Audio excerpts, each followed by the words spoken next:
بسم اللہ الرحمن الرحیم۔ تو دوستو آج پھر ایک نئی ویڈیو کے ساتھ آپ کی خدمت میں حاضر ہوں۔ تو آج جو ہے ہم علی عباس کا جو افسانہ مے خانہ ہے اس پر گفتگو کریں گے کہ اس کی کہانی کیا ہے اور اس میں جو چیزیں جو ہیں جائزے کے طور پر بیان کی گئی ہیں وہ تمام تر میں آپ کے سامنے رکھوں گا۔ تو اس میں ایک کہانی ہے جی باپ بیٹے کی، جو کاروبار کے حوالے سے اس میں بات کی گئی ہے کہ ان کو اپنے گھر بار کی یا دنیا والوں کی، غریبوں کی کوئی فکر نہیں ہے۔ انہیں فکر ہے تو صرف اپنے کمانے کی، کہ پیسہ کس طرح سے کمانا ہے، کاروبار کو کس طرح سے بڑھانا ہے۔ باپ بھی اپنے بیٹے کو جو ہے وہ کس طرح سے جو ہے بتا رہا ہے کہ زیادہ سے زیادہ منافع کس طرح سے کمایا جاتا ہے۔ جب میں تاجر ہوتا تھا، تجارت کرتا تھا تو کس قدر جو ہے دگنا چگنا جو ہے منافع کما لیا کرتا تھا، لیکن آپ ہو کہ اس قابل ہی نہیں ہو، بہت کم منافع کما رہے ہو۔ تو یہ دوستو کہانی ہے جی سیٹھ نتھو مل کی۔ نتھو مل ہے اور اس کا بیٹا ہے چنو مل۔ ان کی کہانی ہے جو کاروبار پر مبنی ہے کہ کس طرح سے زیادہ منافع کمایا جا سکتا ہے۔ اب سیٹھ کی وضاقتہ کو جو ہے امیرانہ انداز میں اس افسانے میں پیش کیا گیا، کیونکہ وہ کاروباری ہے، پیسہ کماتا ہے۔ اس کی وضاقتہ کو بھی اس افسانے میں بڑا جو ہے اعلیٰ انداز سے پیش کیا گیا ہے۔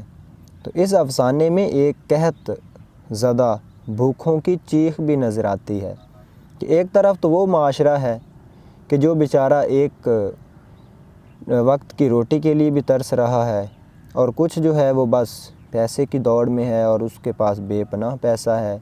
غریب جو ہے وہ بھوک سے مر رہا ہے، لیکن اسے صرف اپنے پیسہ کمانے کی فکر ہے، غریبوں کی کوئی پرواہ نہیں ہے۔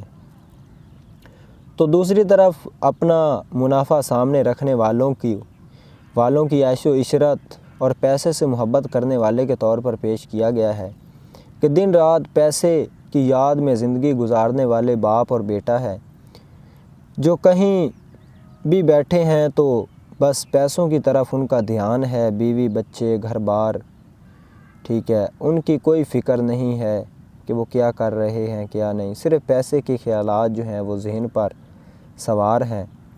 اور جب بیٹے نے 3 گنا منافع بتایا تو باپ خوش ہونے کی بجائے اس پر خفا ہوتا ہے کہ صرف 3 گنا منافع ہوا ہے۔ بیٹا اپنا موقف جو ہے وہ پیش کرتا ہے کہ کچھ مال بیچنے والے جو ہیں وہ حصہ لے لیتے ہیں، تو کچھ یہ صرف سندھ اور پنجاب میں بکتا ہے۔ تو باپ نے کہا کہ بہار اور یوپی کیوں نہیں بھیجتے ہو، اس مال کو وہاں بھیجیں آپ۔ تو بیٹا کہتا ہے کہ وہ جو علاقہ ہے وہاں تو کال ہے، ٹھیک ہے، اور یوپی میں کڑا فوجی انتظام ہے، اس لیے وہاں نہیں بھیج سکتے اور اتنا منافع نہیں کمایا جا سکتا۔ تو اب اس میں ایک یہ بھی دکھایا گیا ہے کہ سڑک پر ایک بچی جو ہے مٹھی بھر اناج کے لیے ترس رہی ہے اور اس کے مرنے کی آواز آتی ہے، اور معاشرے میں کس طرح سے ایک غریب کی بچی کا استحصال ہو رہا ہے، مگر صرف یہ جو لوگ ہیں شراب نوشی اور پیسے کی غرض میں گم ہیں، ٹھیک ہے، ملاوٹ کر کے چیزیں جو ہیں بیچ کر منافع کمایا جا رہا ہے۔ غریب جو ہے وہ کس قدر مر رہا ہے لیکن اس کی انہیں کوئی پرواہ نہیں ہے۔ تو یہ تھا جی علی عباس حسینی کا افسانہ مے خانہ۔ تو اس افسانے میں جو ہے غربت کے موضوع پر ہی بات کی گئی ہے اور دوسری طرف امیرانہ زندگی ہے۔